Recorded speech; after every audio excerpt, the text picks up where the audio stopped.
Bonjour à tous. Aujourd'hui, on va parler d'Étienne de la Boétie. La Boétie est un homme de lettres français du XVIe siècle. Il appartient au mouvement de l'humanisme et il est principalement connu pour un texte dont vous connaissez probablement le titre, qui s'intitule « Le discours de la servitude volontaire », un texte écrit aux alentours de 1546 et publié une trentaine d'années plus tard. Et ce qu'il faut noter, c'est que la Boétie n'avait pas plus de 18 ans lorsqu'il a écrit ce texte, ce qui témoigne de la précocité de cet auteur et de sa grande maturité intellectuelle. D'ailleurs, certains commentateurs n'ont pas hésité à définir la Boétie comme un Rimbaud de la pensée. Vous savez que Rimbaud a écrit son œuvre poétique entre 16 et 18 ans, et qu'il est mort très jeune, à 37 ans. La Boétie, quant à lui, étant mort à 32 ans. Il se trouve que c'est ce discours de la servitude volontaire qui a déclenché la célèbre amitié entre la Boétie et Montaigne, puisqu'après avoir lu ce texte, Montaigne voulut rencontrer son auteur, et il est vrai que Montaigne et la Boétie partageaient une clairvoyance, une subtilité et une finesse d'analyse qui ne pouvaient que les réunir. Et donc, le discours de la servitude volontaire fut la seule véritable œuvre écrite de la Boétie, et il s'agit d'un ouvrage qui a particulièrement marqué les esprits, un ouvrage extrêmement bref, qui se lit en à peine 1 heure, et qui constitue un réquisitoire contre le pouvoir absolu. C'est un texte d'une grande radicalité qui n'a rien à envier au texte anarchiste du XIXe siècle. Et même si au XVIe siècle, l'anarchisme à proprement parler n'existe pas, on peut voir dans le discours de la servitude volontaire une forme de proto-anarchisme dont les courants libertaires modernes se sont grandement inspirés. Seulement voilà, la grande différence entre la vision de la Boétie et la vision des anarchistes modernes, c'est que, selon la Boétie, si le peuple est dominé, c'est parce qu'il accepte d'être dominé. Pour la Boétie, la servitude des opprimés est une servitude consentie. En d'autres termes, les opprimés sont tout autant, voire davantage responsables de leur situation que les oppresseurs. Et donc, le grand contresens à ne surtout pas commettre à propos de ce texte, ce serait de croire qu'il pourrait se résumer à une dénonciation de la tyrannie. Mais en résumant le discours de la servitude volontaire à une dénonciation de la tyrannie, on passe à côté du message véritable de ce texte. On passe à côté de son sens profond. Car la particularité de la Boétie, c'est qu'il critique la tyrannie non pas du point de vue du tyran, non pas du point de vue de celui qui exerce la tyrannie, mais du point de vue de ceux qui la subissent, du point de vue du peuple. Et vous allez voir dans cet audio à quel point cet élément a son importance. Pour comprendre la particularité de la thèse de la Boétie, il est nécessaire de partir de la croyance collective qui circule, notamment dans les milieux dits contestataires, à propos de la domination politique. Cette idée consiste à dire que défendre la cause des opprimés impliquerait automatiquement de faire porter notre discours sur le pouvoir. Défendre la cause des opprimés, ce serait dénoncer les oppresseurs. Et c'est ainsi que s'est constituée au fil du temps une véritable tradition de la critique. Une tradition de la critique guidée par une stratégie de dénonciation des puissants. Dénonciation des puissants, de leurs privilèges, de leur mépris à l'égard des catégories populaires, si bien qu'on a intériorisé l'idée que le problème à l'origine de tous nos maux, c'était nos dirigeants. Le paradigme contestataire, c'est la vision du monde dans laquelle on impute aux dirigeants politiques la responsabilité de l'asservissement des catégories populaires. Et là, je suis certain que beaucoup d'entre vous, en entendant ces mots, vont se dire « Bah oui, c'est normal. S'il y a des dominés, c'est parce qu'il y a des dominants. Et si les dominés souffrent de leur situation de domination, la faute en revient aux dominants. À qui d'autre ? Eh bien, si vous pensez ça, sachez qu'il s'agit là d'un point de désaccord fondamental avec la thèse de la Boétie. Pour la Boétie, les responsables de la domination ne sont pas les dominants. Les responsables de la domination, ce sont les dominés. En d'autres termes, le problème de la domination, c'est nous. Alors voilà une allégation qui ne fait pas du tout plaisir à entendre. Et qui fait d'autant moins plaisir à entendre que nous sommes conditionnés à ne pas vouloir l'entendre. Nous ne sommes pas conditionnés à vouloir entendre que la responsabilité de la domination revient au dominé. Nous sommes au contraire conditionnés à penser que si nous sommes dominés, c'est de la faute du dominant.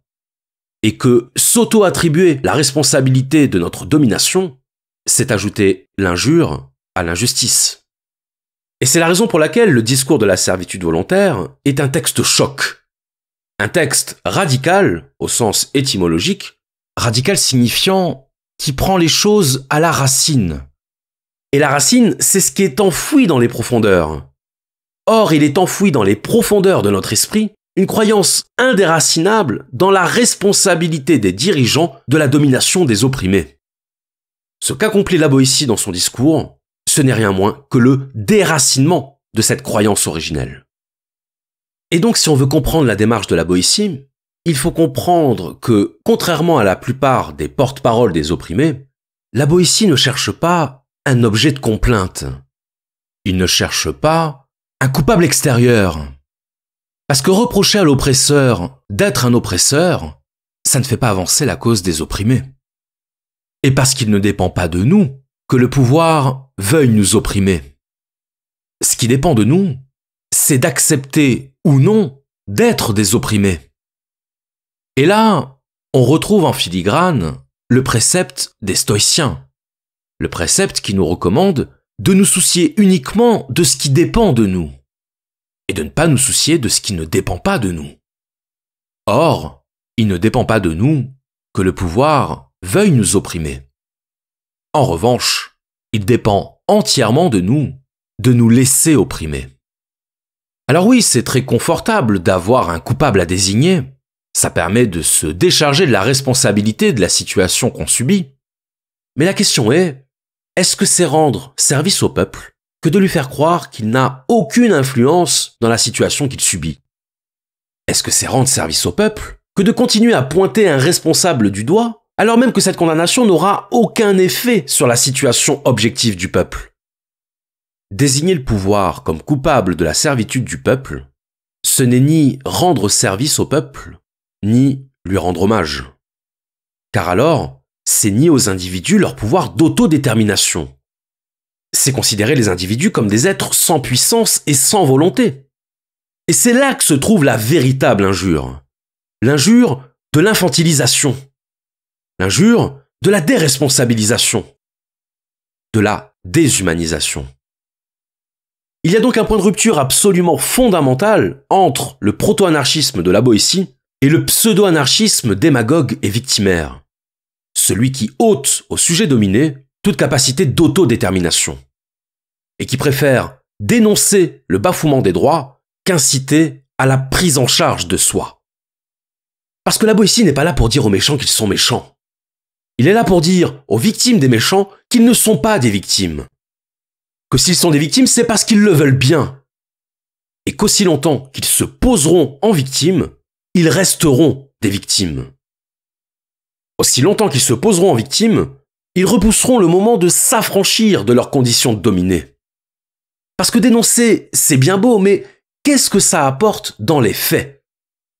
À part l'autosatisfaction de se dire qu'on fait partie des opprimés, à part le confort de la bonne conscience couchée en position fétale, quelle amélioration obtient-on dans la pratique? La réponse est simple. Aucune. Et c'est là toute la quintessence du discours de la servitude volontaire, la responsabilisation. La responsabilisation des opprimés plutôt que la culpabilisation des oppresseurs.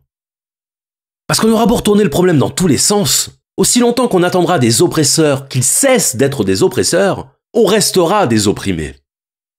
L'oppresseur n'est pas oppresseur par accident. Il n'est pas oppresseur involontairement. Il est oppresseur parce qu'il veut l'être. Et donc toutes les tentatives pour faire prendre conscience à l'oppresseur que ce qu'il fait est injuste n'auront aucune conséquence sinon de lui confirmer que les opprimés ne cherchent pas à se libérer. La seule conséquence de la dénonciation de l'oppresseur, c'est la confirmation du pouvoir de l'oppresseur. Et vouloir culpabiliser l'oppresseur d'être un oppresseur, c'est lui envoyer un message très clair. C'est lui dire qu'il a gagné. La réalité, selon la Boétie, c'est que si nous sommes dans un état de servitude, c'est parce que nous consentons à l'être. Si nous sommes esclaves, c'est parce que nous voulons être esclaves. Vouloir être esclave, ça ne veut pas forcément dire le vouloir consciemment. On peut vouloir quelque chose sans admettre qu'on le veut, sans l'assumer. Et de fait, vous trouverez assez peu de personnes pour vous dire qu'elles sont heureuses de vivre dans la servitude. L'expression de servitude volontaire sonne évidemment comme un oxymore. Et pour bien comprendre le propos de la Boétie, il est indispensable de préciser ce qu'est la servitude volontaire et ce qu'elle n'est pas. La notion de servitude volontaire ne renvoie pas à la psychologie du syndrome de Stockholm. Le syndrome de Stockholm correspondant à l'attachement de la victime à son oppresseur, plus précisément à la sympathie consciente de l'otage pour son geôlier. La servitude volontaire dont parle la Boétie, ce n'est pas le désir de servitude. Mais, à bien y songer, c'est peut-être quelque chose d'encore plus grave. La servitude volontaire, c'est l'abandon de sa liberté en échange d'un confort psychologique.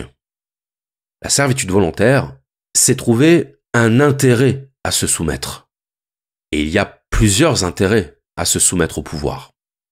Le premier intérêt, c'est ce qu'on pourrait appeler l'intérêt pratique, et que la Boétie appelle l'habitude. Pour la Boétie, la première cause de la servitude, c'est l'habitude. C'est parce que nous sommes éduqués à l'obéissance que la servitude est devenue pour nous une sorte de seconde nature. Autrement dit, c'est la dimension culturelle de l'être humain qui lui a fait accepter la servitude comme une condition normale d'existence. L'acceptation de la servitude n'est pas liée à un tempérament naturel des hommes. La Boétie explique bien que le tempérament naturel des hommes les porte à la liberté, mais parce que nous sommes des êtres culturels, parce que nous sommes des êtres qui superposent à leur nature originelle une seconde nature, nous acceptons que notre liberté soit bridée dès lors que nous y sommes habitués depuis l'enfance. Et en expliquant la servitude par l'habitude, la Boétie va à l'encontre de l'hypothèse généralement avancée pour expliquer la soumission des hommes à l'autorité, à savoir la peur. Pour la Boétie, la peur n'est pas l'origine de la servitude. La peur serait un motif suffisant pour obéir si les dirigeants étaient nombreux et lourdement armés. Ce qui est d'ailleurs le cas dans les dictatures militaires, dans lesquelles l'obéissance est bel et bien obtenue par la peur. Mais quand le souverain est seul, tandis que le peuple est constitué de millions d'individus, l'explication par la peur ne suffit plus. Il faut qu'il y ait quelque chose d'autre. Il faut qu'il y ait un moteur interne de la servitude. Il faut que la servitude soit consentie. Et l'habitude a ce pouvoir de nous faire accepter ce que nous n'accepterions pas naturellement. L'habitude a le pouvoir, nous dit la Boétie, de nous apprendre à avaler le venin de la servitude sans le trouver amer. En d'autres termes, c'est la capacité d'adaptation de l'homme qui le rend enclin à accepter sa servitude. Mais il faut évidemment préciser que si l'habitude est la cause de la servitude, elle n'en devient en aucun cas une excuse. Comme il l'écrit, les années ne donnent jamais le droit de mal faire. Ce n'est pas parce que l'on a été habitué depuis l'enfance à obéir que l'obéissance devient une vertu.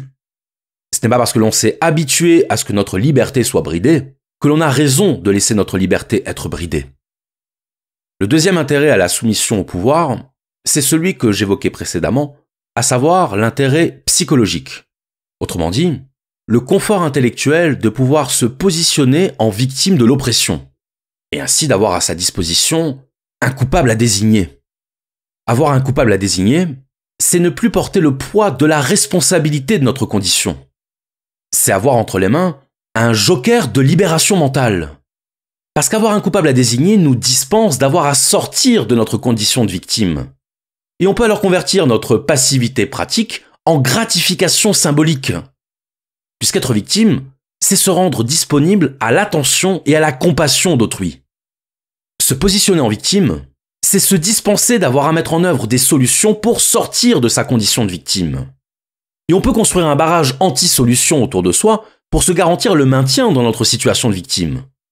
Comme on peut se plaindre de ce qu'on subit, non pas pour trouver le moyen de ne plus le subir, mais pour le soulagement que procure le fait de le faire savoir. Pointer la culpabilité sur les oppresseurs de notre liberté, c'est admettre que notre liberté dépend du bon vouloir de notre oppresseur. C'est donc reconnaître la supériorité de notre oppresseur sur nous. C'est donc valider le rapport de domination dont on est la victime. Et sur le plan psychologique, le sentiment de bonne conscience que produit la soumission à l'oppresseur peut conduire à vouloir que ce rapport de domination perdure. Et alors, l'intérêt psychologique peut se prolonger en un troisième intérêt, à savoir l'intérêt intellectuel, voire philosophique, et qui consiste dans la délimitation du monde en deux catégories, les gentils et les méchants, les bons et les mauvais, les faibles et les forts. Or, dans l'imaginaire collectif, appartenir au camp des faibles, c'est appartenir au camp des gentils. La littérature romanesque et le cinéma sont structurés par cette ligne médiatrice, cette vision dichotomique entre les forces du bien et les forces du mal. Et vous remarquerez qu'en général, la force est du côté des méchants. Et les gentils doivent souvent s'unir ou faire preuve de ruse pour triompher des forces du mal. Même si, dans les faits, il n'y a qu'au cinéma que les gentils gagnent à la fin. Ainsi, la force est vue comme l'attribut des méchants. La force est vue comme quelque chose qu'il faut condamner. Et c'est d'ailleurs ça qui conditionne notre conception de la domination politique. Les forts sont les méchants justement parce qu'ils sont les forts. Et les faibles sont les gentils justement parce qu'ils sont les faibles. Le faible, c'est celui qu'il faut défendre. C'est celui qu'il faut protéger. C'est celui pour lequel il faut avoir de la compassion. Mais sauf que le pouvoir n'a aucune compassion pour les faibles. Et donc à aucun moment on ne rend service au faible en le maintenant dans sa faiblesse. À aucun moment on aide le faible à relever la tête face au fort en lui disant que la force c'est mal. Au contraire, on entérine sa servitude. Parce que si la domination est le résultat d'un rapport de force entre un fort et un faible, justifier la faiblesse, c'est se faire le complice du fort. Et quand on demande au pouvoir de faire preuve de compassion à notre égard, on lui demande de ne plus être le pouvoir. Il n'y a qu'un faible pour croire qu'un fort est sensible à la faiblesse. La domination politique n'est pas un rapport de compassion, la domination politique est un rapport de force. Alors là, certains d'entre vous diront peut-être « D'accord, mais à l'époque de la Boétie, on était en monarchie. Or, aujourd'hui, nous sommes en démocratie. Et en démocratie, nous sommes beaucoup plus libres qu'en monarchie. » Sauf que c'est mal connaître les principes de la domination, et notamment les modalités psychologiques du consentement au pouvoir. Les modalités psychologiques du consentement au pouvoir, ce sont l'ensemble des stratégies mises en œuvre par un État pour substituer à la liberté réelle ce qui n'est que le sentiment de la liberté. Or, la liberté n'est pas un sentiment. Si on donne à un esclave un psychotrope qui lui fait éprouver un sentiment de liberté, l'esclave n'en devient pas libre dans les faits. La liberté, ce n'est pas un sentiment subjectif, c'est une réalité objective. C'est d'ailleurs sur ce point que portait la critique virulente de Marx à l'égard des droits de l'homme, puisque Marx considérait que les droits de l'homme n'étaient que des droits formels, et non pas des droits réels. Vous pouvez avoir tous les droits du monde, si vous n'avez pas les moyens matériels de satisfaire vos droits n'ont aucune réalité. Vous pouvez avoir le droit d'être propriétaire de votre maison, mais si vous n'avez pas les moyens matériels d'acheter votre maison, ce droit n'est qu'une abstraction. De la même façon, la liberté n'est pas la capacité virtuelle à pouvoir faire ce que l'on veut. La liberté, c'est la capacité réelle, effective, de pouvoir réaliser sa volonté. Encore faut-il que notre volonté ne soit pas aliénée. Et justement, en parlant de volonté aliénée, la stratégie de consentement au pouvoir dont parle la Boétie, c'est la stratégie qu'utilisaient déjà les empereurs romains. Et cette stratégie, vous la connaissez parce qu'on en a déjà parlé, c'est le divertissement. Le divertissement, ça regroupe l'ensemble des moyens par lesquels on procure aux individus un plaisir éphémère qui va détourner leur attention de leur situation objective. Quand on va voir un match de foot, on ne se pose pas la question de la domination politique.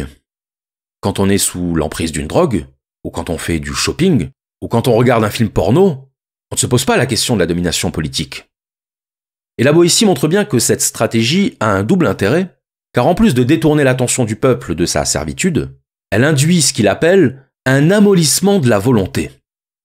L'accoutumance au divertissement nous fait perdre le goût de notre liberté. Et donc cette stratégie d'amollissement de la volonté par le divertissement montre bien que le pouvoir ne s'exerce pas uniquement par la force. Car lorsqu'il s'exerce par la force, le pouvoir devient visible. Et alors, à ce moment-là, il ouvre la voie à la possibilité de l'insurrection. Le pouvoir ne s'exerce pas uniquement par la force, il s'exerce d'abord par la ruse. Et le divertissement, c'est la ruse du pouvoir pour produire un amollissement de la volonté et un abrutissement de l'esprit. Et ce faisant, on rend les individus consentants et donc acteurs de leur soumission. Un peuple diverti est un peuple consentant. Un peuple qui s'abandonne à ses plaisirs est un peuple qui ne demande qu'une seule chose: davantage de plaisir, davantage de soumission au divertissement. Ne croyez pas qu'il y ait nul oiseau qui se prenne mieux à la piper, ni aucun poisson qui, pour la friandise du ver, morde plutôt à l'hameçon que tous ces peuples qui se laissent promptement allécher à la servitude pour la moindre douceur qu'on leur fait goûter. Ces choses merveilleuses qu'ils se laissent aller si promptement, pour peu qu'on les chatouille. Les théâtres, les jeux, les farces, les spectacles, les gladiateurs, les bêtes curieuses, les médailles, les tableaux et autres drogues de cette espèce étaient pour les peuples anciens les appâts de la servitude, le prix de leur liberté ravie, les outils de la tyrannie. Ainsi les peuples abrutis, trouvant beaux tous ces passe-temps, amusés d'un vain plaisir qui les éblouissait, s'habituaient à servir aussi niaisement, mais plus mal, que les petits-enfants n'apprennent à lire avec des images brillantes. Alors, on pourrait décrire pendant des heures la manière dont fonctionne la mécanique du consentement au pouvoir. Mais ce n'est pas ce qu'on va faire parce qu'alors, on tomberait dans l'écueil que signale implicitement la Boétie dans son discours, à savoir l'écueil de la dénonciation. Pour la Boétie, il ne s'agit pas de condamner la servitude, il s'agit d'en sortir.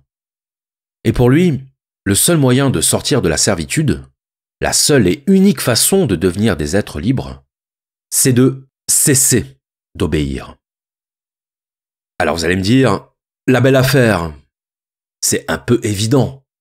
Oui, pour être libre, il faut cesser d'obéir. Oui, mais sauf qu'il faut comprendre ce que ça veut dire. Être libre, c'est cesser d'obéir, mais est-ce que nous comprenons bien ce que ça veut dire, cesser d'obéir? Selon la Boétie, nous comprenons mal ce que signifie ne pas obéir.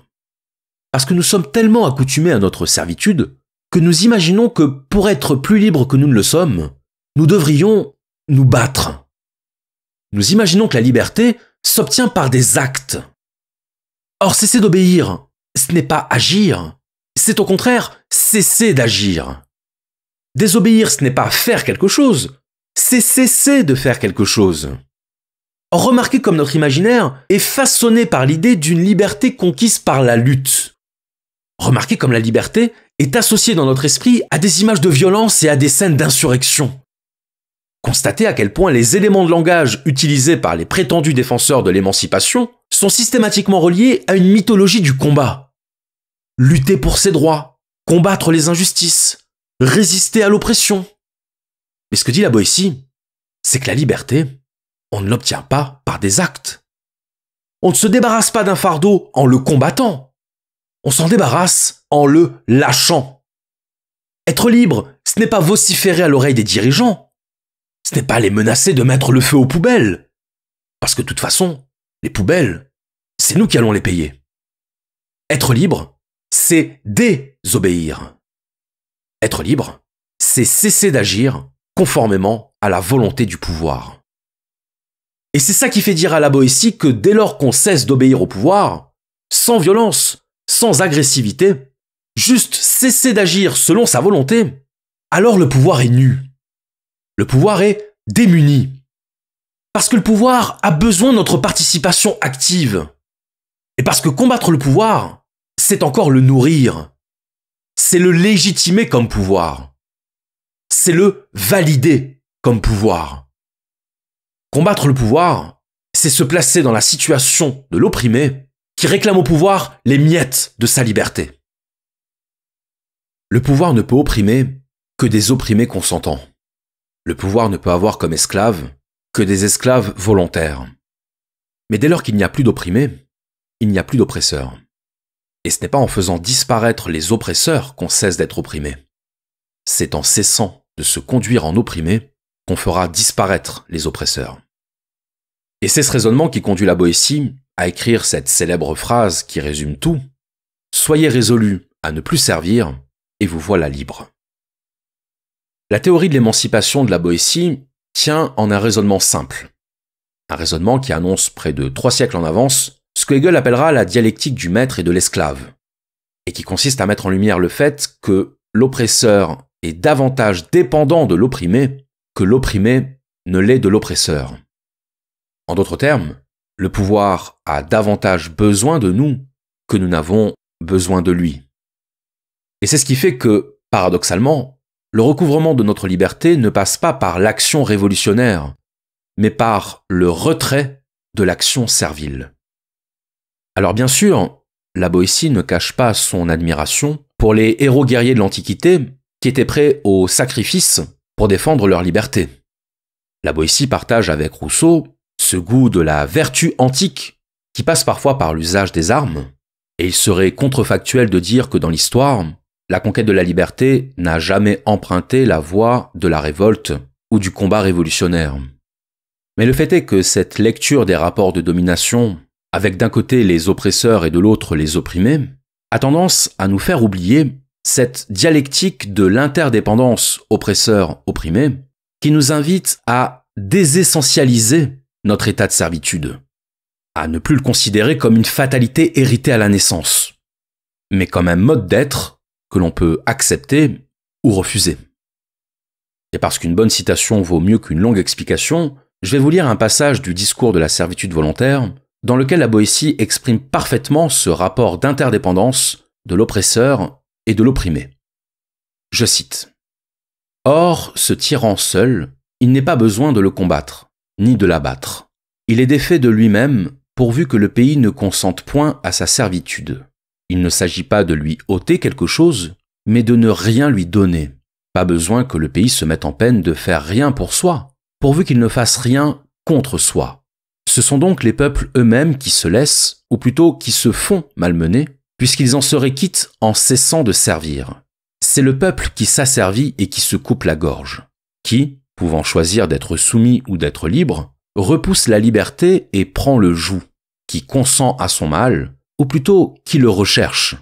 S'il lui coûtait quelque chose pour recouvrer sa liberté, je ne l'empresserais pas, même si ce qu'il doit avoir le plus à cœur est de rentrer dans ses droits naturels et, pour ainsi dire, de bête redevenir homme. Mais je n'attends même pas de lui une si grande hardiesse.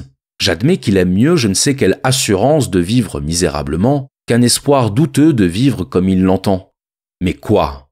Si pour avoir la liberté il suffit de la désirer, s'il n'est besoin que d'un simple vouloir, se trouvera-t-il une nation au monde qui croit la payer trop cher en l'acquérant par un simple souhait, et qui regretterait sa volonté de recouvrer un bien qu'on devrait racheter au prix du sang, et dont la perte rend à tout homme d'honneur la vie amère et la mort bienfaisante. Certes, comme le feu d'une petite étincelle grandit et se renforce toujours, et plus il trouve de bois à brûler, plus il en dévore, mais se consume et finit par s'éteindre de lui-même quand on cesse de l'alimenter, de même, plus les tyrans pillent, plus ils exigent. Plus ils ruinent et détruisent, plus on leur fournit, plus on les sert. Ils se fortifient d'autant, deviennent de plus en plus frais et dispos pour tout anéantir et tout détruire. Mais si on ne leur fournit rien, si on ne leur obéit pas, sans les combattre, sans les frapper, ils restent nus et défaits et ne sont plus rien. De même que la branche, n'ayant plus de suc ni d'aliment à sa racine, devient sèche et morte. Ce que prône la Boétie, c'est la réappropriation par le peuple de la force. Non pas de la force comme violence, non pas de la force comme agressivité, de la force comme résolution, de la force comme fermeté de l'âme, de la force comme capacité à simplement dire non. Pas à s'énerver, pas à crier ou à gesticuler dans tous les sens, juste dire non. Quand la Boétie réintroduit la notion de force dans son discours, il ne fait en réalité que réintroduire la pièce maîtresse des rapports de domination politique.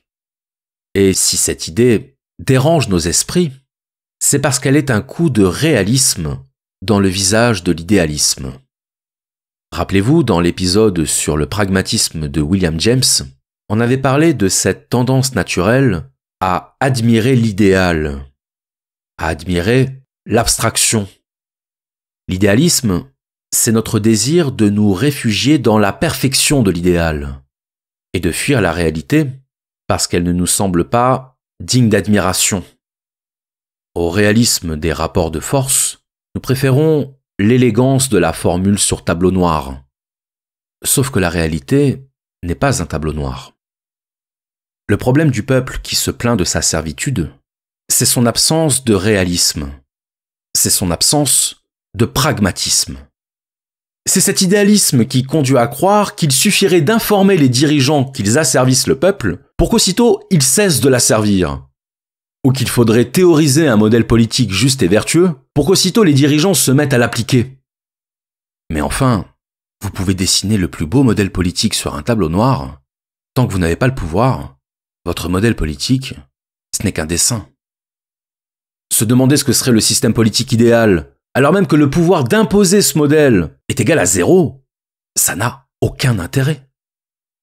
Parce que votre système politique idéal, le pouvoir s'en fiche complètement. Et passer des heures à théoriser la société idéale, c'est comme passer des heures à réécrire le dernier Star Wars. Votre film sera peut-être le meilleur film qui ait jamais été écrit, mais il ne sera jamais rien d'autre qu'un fichier Word sur votre disque dur. Il ne sera jamais réalisé.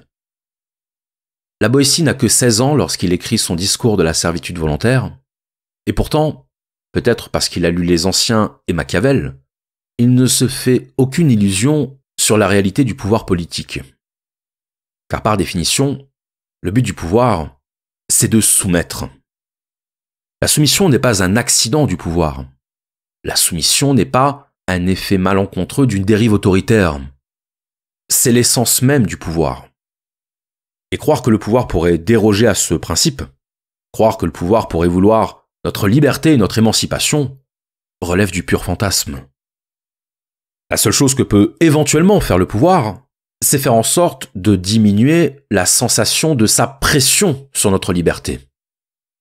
C'est mettre les formes.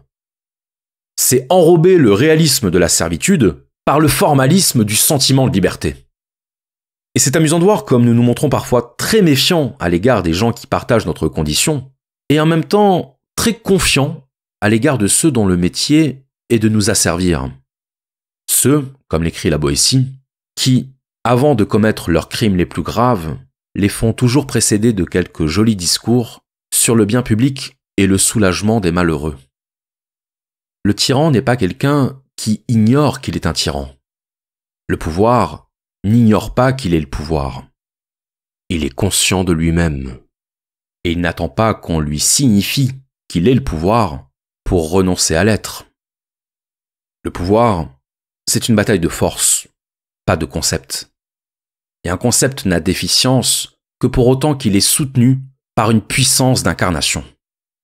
De la même façon que la vérité existe indépendamment de nous, mais que, si nous voulons la voir triompher, si nous voulons qu'elle devienne une force d'influence matérielle, c'est à nous de l'incarner. C'est à nous de la faire advenir.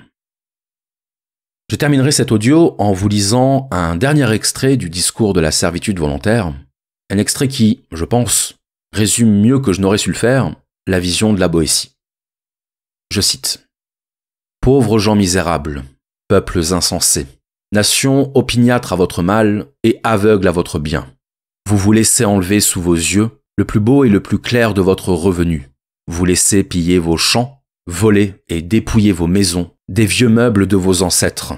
Vous vivez de telle sorte que rien n'est plus à vous. Il semble que vous regarderiez désormais comme un grand bonheur qu'on vous laissa seulement la moitié de vos biens, de vos familles, de vos vies. Et tous ces dégâts, ces malheurs, cette ruine, ne vous viennent pas des ennemis, mais certes bien de l'ennemi, de celui-là même que vous avez fait ce qu'il est, de celui pour qui vous allez si courageusement à la guerre, et pour la grandeur duquel vous ne refusez pas de vous offrir vous-même à la mort. Ce maître n'a pourtant que 2 yeux, 2 mains, un corps, et rien de plus que n'a le dernier des habitants du nombre infini de vos villes. Ce qu'il a de plus, ce sont les moyens que vous lui fournissez pour vous détruire. D'où tire-t-il tous ces yeux qui vous épient, si ce n'est de vous? Comment a-t-il tant de mains pour vous frapper, s'il ne vous les emprunte? Les pieds dont il foule vos cités, ne sont-ils pas aussi les vôtres? A-t-il pouvoir sur vous qui ne soit de vous-même? Comment oserait-il vous assaillir s'il n'était d'intelligence avec vous? Quel mal pourrait-il vous faire si vous n'étiez les receleurs du larron qui vous pille, les complices du meurtrier qui vous tue et les traîtres de vous-même. Vous semez vos champs pour qu'il les dévaste. Vous meublez et remplissez vos maisons pour fournir ses pilleries. Vous élevez vos filles afin qu'ils puissent assouvir sa luxure. Vous nourrissez vos enfants pour qu'ils en fassent des soldats dans le meilleur des cas, pour qu'ils les mènent à la guerre, à la boucherie, qu'ils les rendent ministres de ses convoitises et exécuteurs de ses vengeances. Vous vous usez à la peine afin qu'ils puissent se mignarder dans ses délices et se vautrer dans ses sales plaisirs. Vous vous affaiblissez afin qu'ils soient plus forts et qu'ils vous tiennent plus rudement la bride plus courte. Et de tant d'indignité que les bêtes elles-mêmes ne supporteraient pas si elles les sentaient, vous pourriez vous délivrer si vous essayiez même pas de vous délivrer, seulement de le vouloir.